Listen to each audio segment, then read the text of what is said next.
He was one of Hollywood's best action stars, but for almost 20 years of cold silence, his career seemed to have stalled.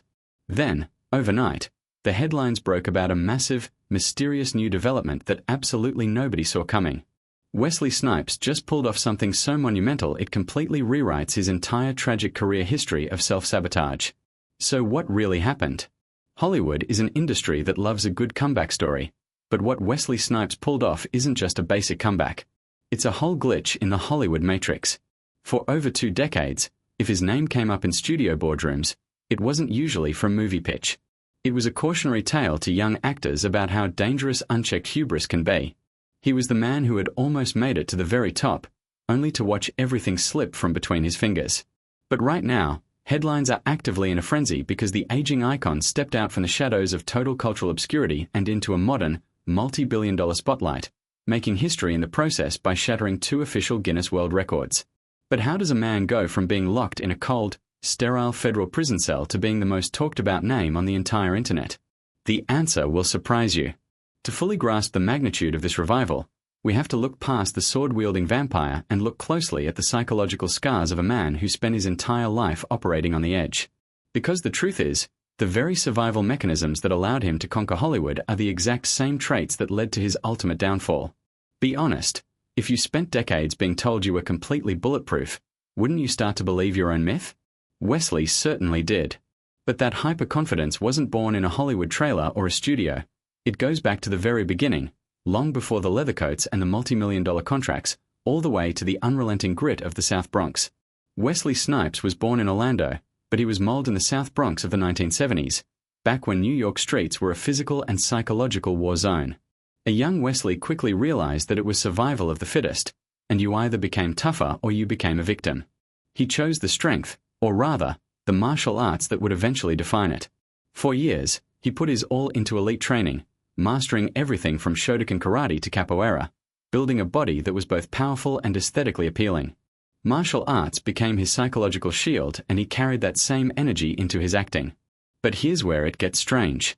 When Wesley Snipes finally made it to Hollywood in the mid-80s, he first caught the attention of director and filmmaker Martin Scorsese, who cast him as the fierce gang leader named Minnie in Michael Jackson's famous Bad Music video. By the time he channeled that cold, calculating ruthlessness into the crack kingpin Nino Brown in New Jack City, Wesley had completely rewritten the rules of the black alpha lead. The movie broke all expectations, turning an $8 million budget into a staggering $47 million pop culture hit.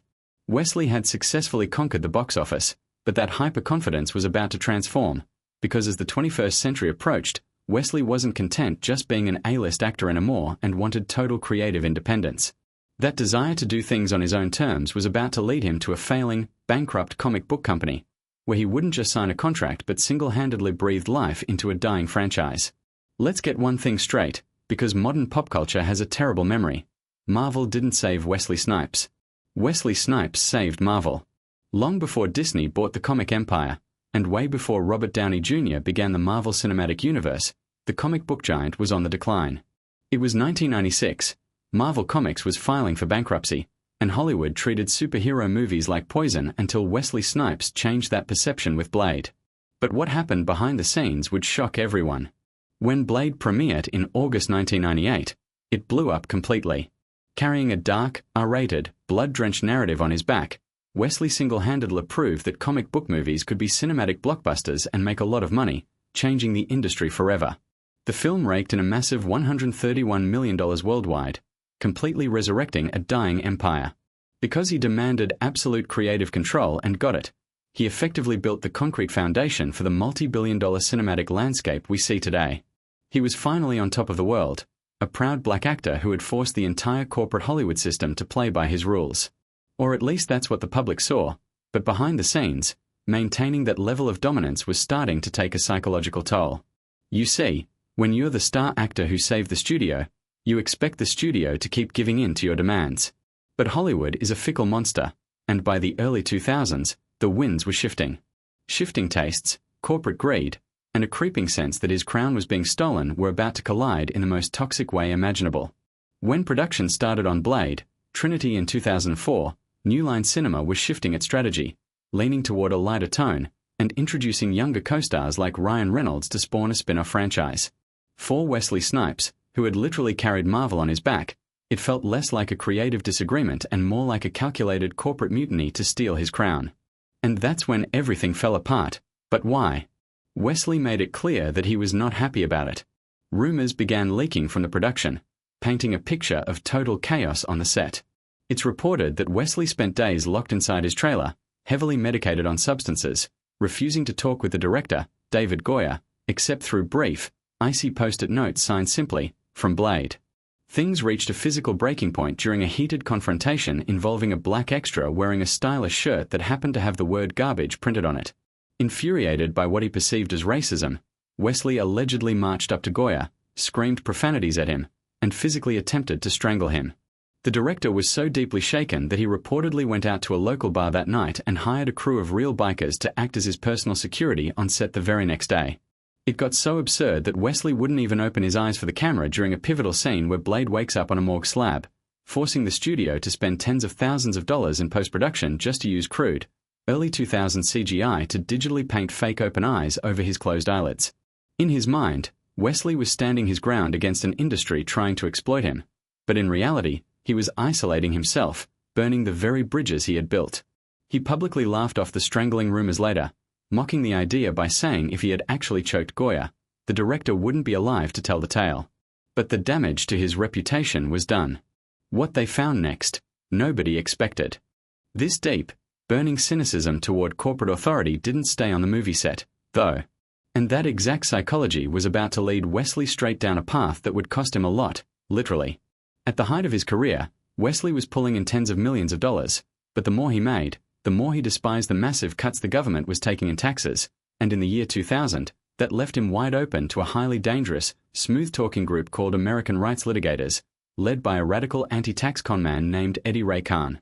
They introduced him to the radical sovereign citizen ideology and a pseudo-legal accounting loophole known as the 861 argument, convincing Wesley that domestic income earned by United States citizens wasn't actually legally taxable under the tax code.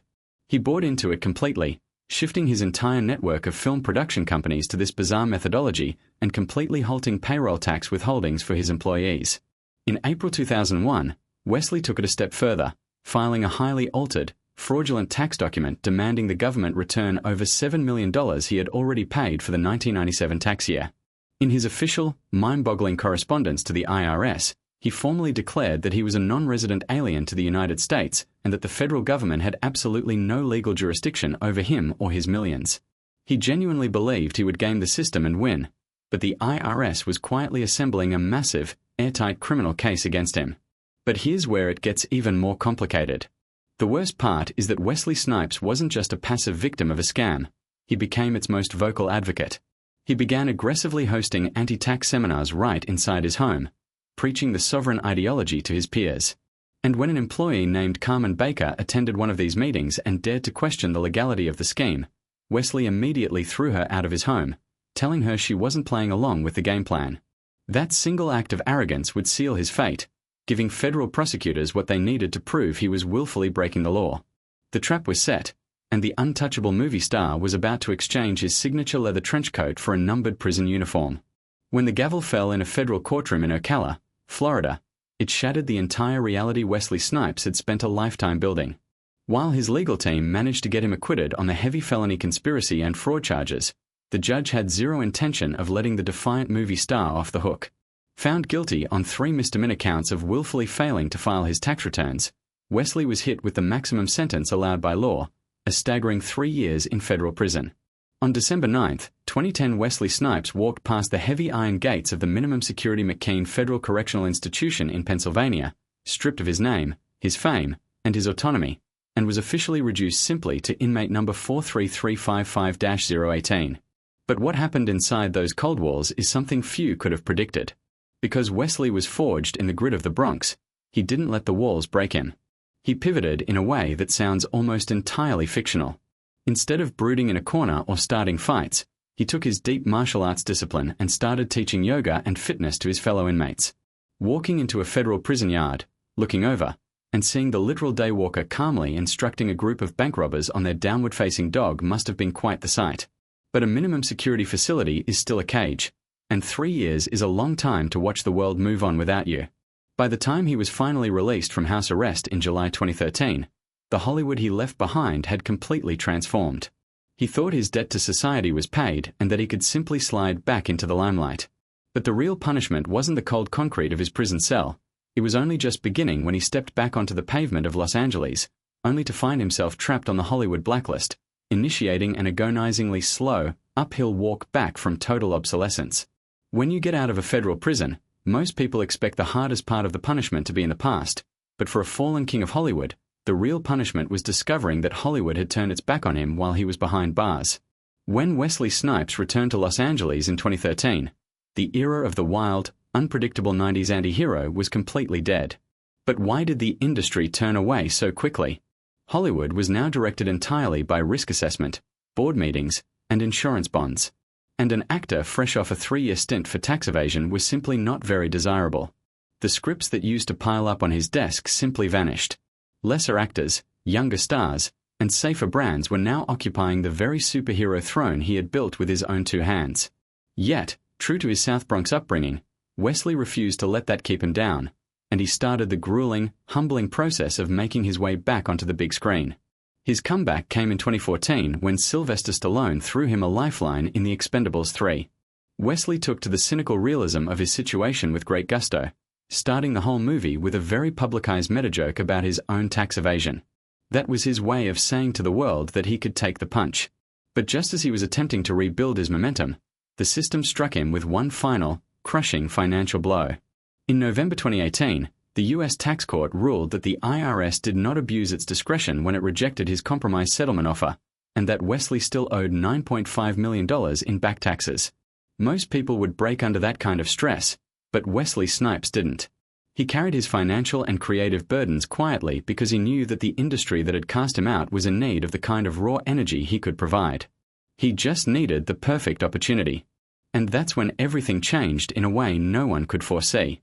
Looking at the modern entertainment industry, it's become painfully obvious that Hollywood is running out of ideas. By the 2020s, the multi-billion-dollar Marvel machine that Wesley Snipes helped build was starting to suffer from severe corporate fatigue as audiences grew tired of sanitized, green-screen blockbusters and safe, formulaic heroes. The studio desperately needed something different for the fans, something dangerous and completely unexpected. And that is when what seemed like the universe's biggest irony would play out. Ryan Reynolds, the very co-star Wesley had fiercely clashed with when working on Blade, Trinity 20 years prior, picked up the phone. For 2 decades, the legendary feud between Reynolds and Snipes was widely considered an unfixable Hollywood legend. But Reynolds, now operating as a powerful creative mastermind behind the Deadpool franchise, understood a fundamental truth about cinema and the fans that the bigwigs and execs didn't understand.